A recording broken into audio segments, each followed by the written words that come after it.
ऊपर यहाँ पर मौजूद है और इसको नहर होकर देखना चाह रही है। और यहाँ पर जो ऊँट का गोश्त है वो गरीबों में तकसीम किया जाएगा ताकि उनके भी जो ईद अज़हा के सिलसिले में जो उनकी ख्वाहिशात हैं जैसे उनको भी गोश्त मिले तो उनको पूरा करने के लिए यहाँ पर जो है ऊँट नहर किया जा रहा है और यहाँ पर लोगों की बड़ी तादाद इस वक्त मौजूद है। जी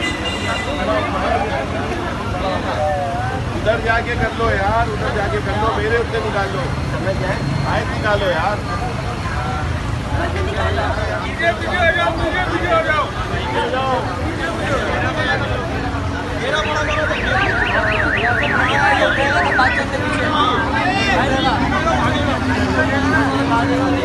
पीछे हो जाओ, पीछे हो जाओ, पीछे हो जाओ, भी खड़ा होगा वो।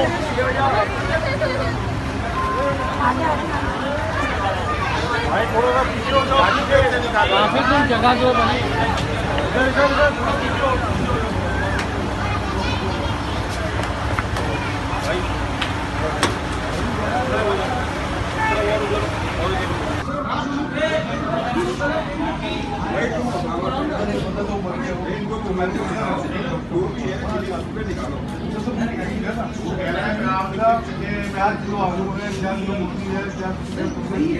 आपके काम है